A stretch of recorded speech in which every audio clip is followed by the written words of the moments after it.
ఏదైతే నేను అర్ధరాత్రి ఎన్టీవీ రిపోర్టర్స్ని అరెస్ట్ చేయడం జరిగిందో దాన్ని తీవ్రంగా మేము ఖండిస్తూ ఉన్నాం. ఎందుకంటే పండుగ పూట ఫ్యామిలీతో బయటికి వెళ్తున్నటువంటి ఒకతన్ని మరి అదేవిధంగా తన పనిని కంప్లీట్ చేసుకొని వెళ్తున్నటువంటి ఇంకొకతన్ని రాత్రి అర్ధరాత్రి పూట అరెస్ట్ చేయాల్సినటువంటి అవసరం ఏమొచ్చిందో అర్థమవుతలేదు.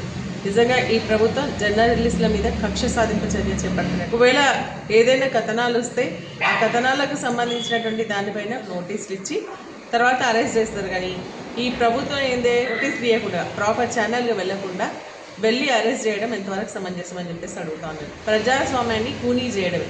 అంటే ఒకవేళ ఒక కథనం వాళ్ళకి అనుకూలంగా వస్తే దాన్ని సానుకూలంగా తీసుకుంటారు, వాళ్ళకి వ్యతిరేకంగా వస్తే దాన్ని మరి కక్ష సాధింపు చర్యలు చేపడతాం అన్నది మంచి పద్ధతి కాదని చెప్పేసి కూడా నేను ఈ సందర్భంగా తెలియజేస్తూ మరి మేము ఎవరైతే అరెస్ట్ చేసిందో మరి జర్నలిస్టులను ఇమీడియట్గా విడుదల చేయాలని చెప్పేసి, ఎందుకంటే బెయిలబుల్ సెక్షన్స్ ఉన్నా కూడా అర్ధరాత్రి పండుగ పూట 3 రోజుల హాలిడేస్ ఉన్నాయని తెలిసి వాళ్ళని జైలుకి పంపించాలన్న ఒక లక్ష్యంతోనే ఇది నిజంగా కూడా దీన్ని తీవ్రంగా ఖండిస్తూ ఉన్నాం. ఇది పద్ధతి కాదు అని చెప్పేసి కూడా ప్రభుత్వాన్ని హెచ్చరిస్తూ ఉన్నాం.